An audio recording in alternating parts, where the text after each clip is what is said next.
This is Calm AF, a podcast for humans who are hard on themselves. A podcast for the overthinkers, people pleasers, perfectionists, and overachievers. I'm Kristen Finch, and I'm going to teach you how to quiet that incessant negative chatter in your head. Because you know what a person with a calm mind can do? Anything they want. Grab your coffee, gorgeous soul, because today's the day you get Calm AF. Hello, gorgeous soul. Welcome to Calm AF. So happy to be here. So for those of you who have been wondering about my jury duty situation, if you don't know, if you didn't happen to hear the episode where I said my dream came true and I got a summons to report for jury duty, I'm going to give you the follow-up here. If you didn't hear that, what you need to know is that it's been my dream to be on a jury since I turned 18. And the first time I got summoned, I showed up and they said, "Oh my gosh, this has never happened before. The lawyers have settled all their cases. You're all free to go." And everyone cheered and I cried. Well, this time I was supposed to report last week. And here, I don't know if this is what it's like everywhere, but you're supposed to call this number or log in the night before to find out what time you need to report for jury duty. And so I actually got online and I looked and it said, if you're in this numbers, if your juror number this through this, you are dismissed. This concludes your jury duty for 2023. Guess whose number? Me. The person who just wants to do jury duty. I'm like everybody else's dream come true, always getting out of jury duty. It's all I want, and I can't get on a damn jury. I even have a client who is a lawyer who I just reach out to her. I was like, what do I need to do? What would make you choose me? That's how bad I want to serve on a jury.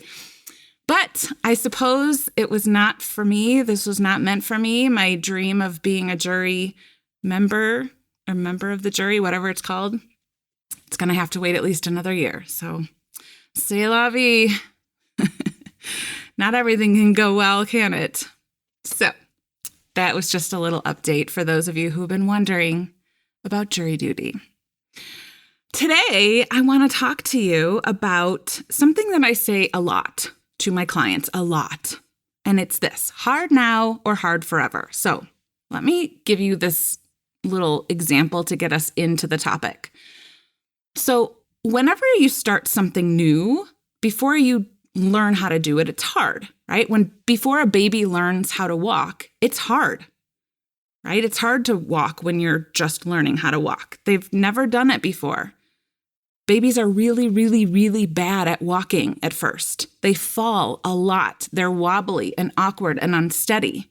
And at first, when they're learning how to walk, they fall more than they take steps.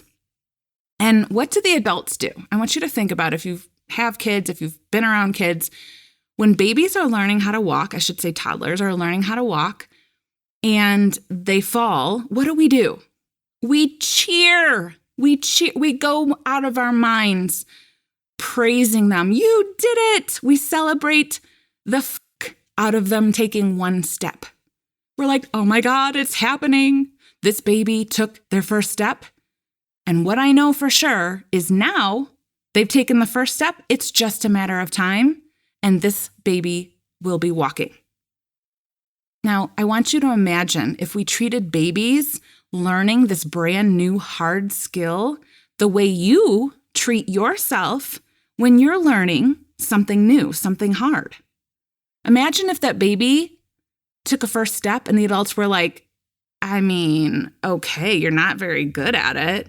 You were all wobbly. It's one step. Does it really count if you just took one step? You fell immediately. And you looked ridiculous while you were doing it, kid. And you're doing it really wrong, too.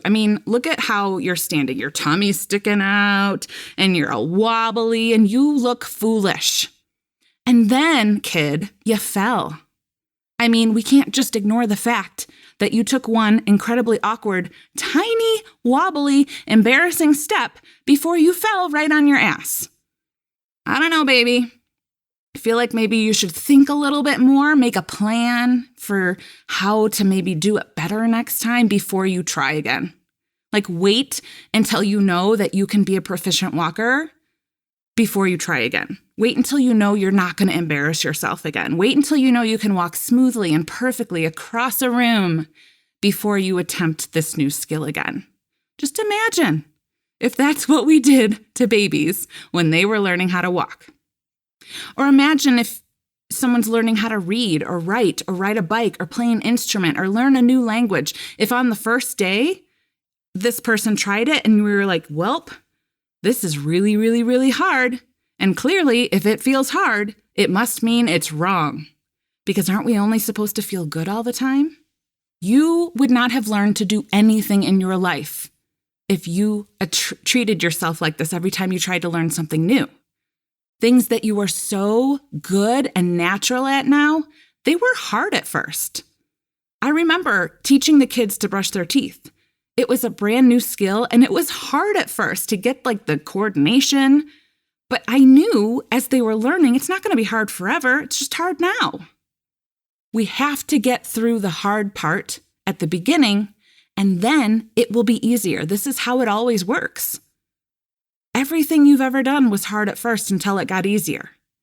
And something I say a lot to my clients when they tell me something is hard, whether it's setting a boundary or saying no to someone or learning how to not let the fear of guilt stop you from every freaking thing or not let the fear of other people's opinions dictate how you live your life, I say yes, it is hard. It is hard to do things you haven't done before. It is hard to feel non-preferred feelings because it's new, because of the uncertainty, because it's a different way of showing up. But then, once you've done it once, you've done it.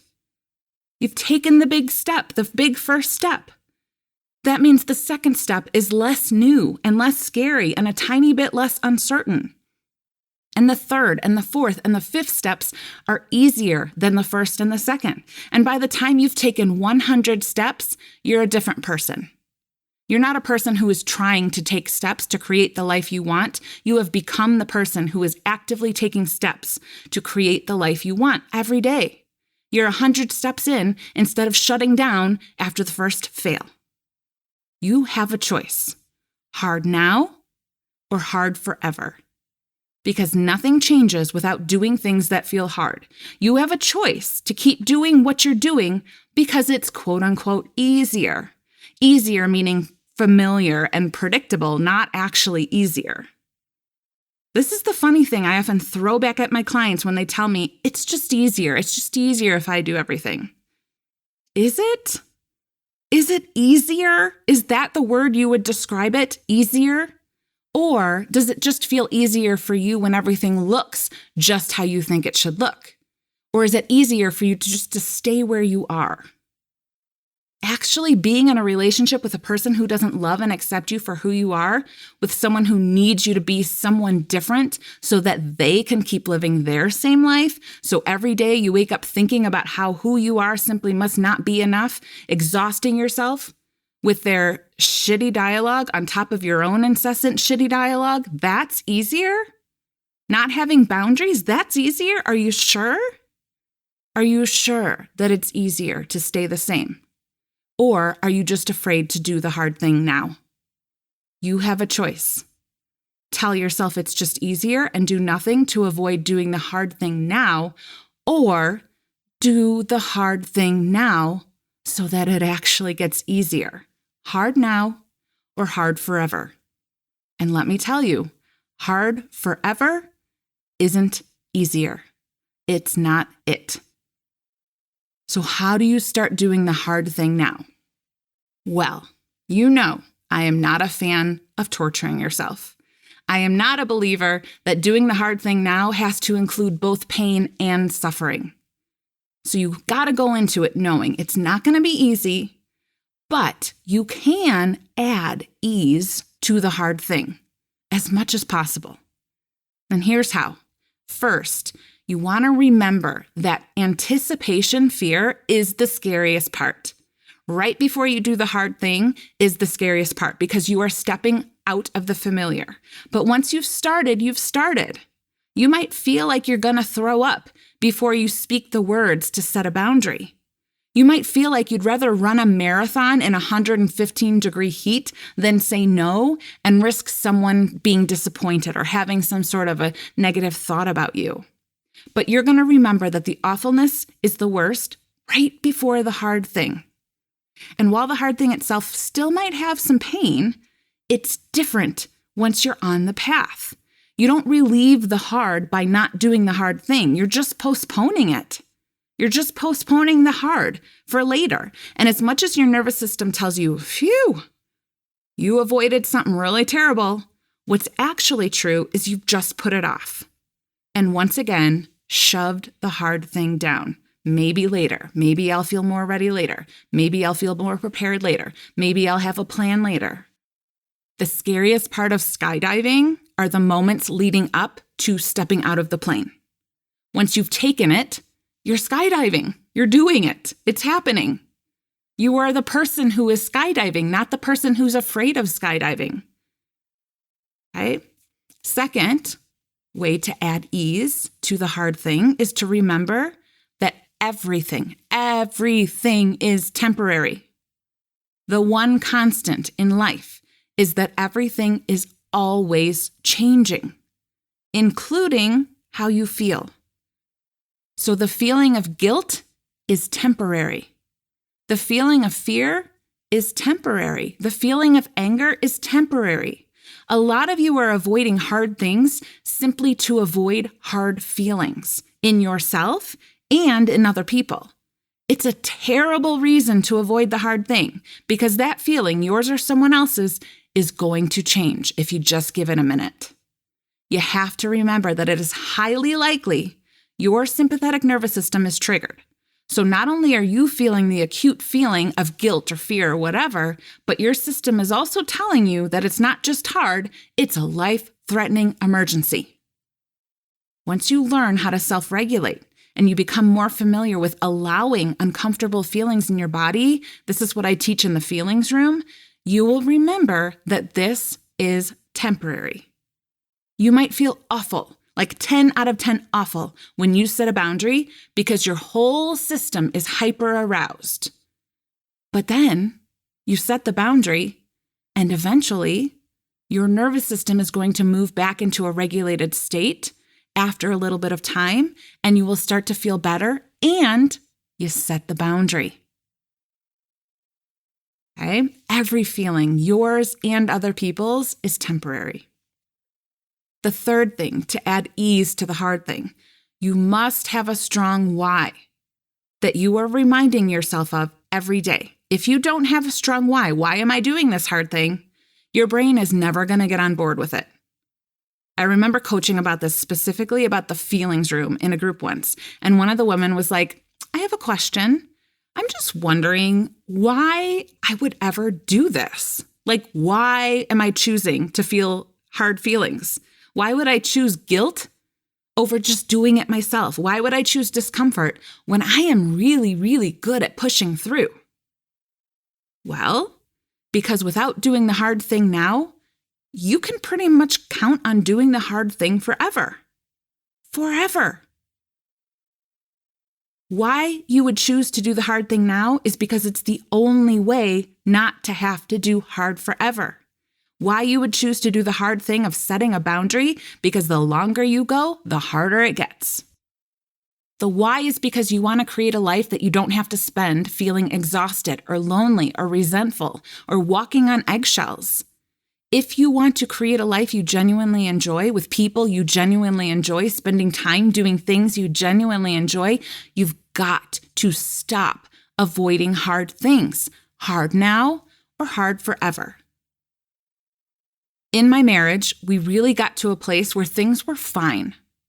We had basically learned how to not trigger each other, Dave and I, and we were just like politely coexisting. But once we were there, I was like, Tim, I want more. I want to love him. I want to really, really like him. I want Leslie and Ben love. I love you and I like you. That was my why. And I knew in order to get there, I was going to have to be willing to do the very, very hard thing for me, which is to be vulnerable. Nothing rings my alarm bells in my sympathetic nervous system like vulnerability. And so every time I noticed I was just leaving a room or a conversation or whatever because vulnerability was showing up, I had to pull out my why. Without it, my nervous system would have been like, hell no, get out of here. Right? My why is because this is the relationship I want. This is the life I want. I am choosing the hard now because of my why. Because I don't want to live another day like this. So, what are the hard things you are avoiding right now because it feels like it's just easier not to deal with it? Imagine if you stopped putting it off and took the first step today. And you just kept taking steps because you already did the scariest part of taking the first step. I want you to think about what would be different a month from now, even a week from now, 6 months from now, a year from now. Stop telling yourself it's just easier to stay the same. I promise you, it is not. You're just postponing the inevitable. You are just building the suffering. And listen, you don't have to take some huge dramatic change in order to take that first step. The first step might not be like quitting your job or leaving your marriage. The first step might be saying no to something small. It might be letting your partner be upset or annoyed at you without trying to fix it. Babies take baby steps first when they're learning how to walk. We expect them to be clumsy and wobbly. We know they're going to fall a lot while they learn, but we cheer them on. And we know that once that baby has taken that first hard step, it is only a matter of time before they will be a walker.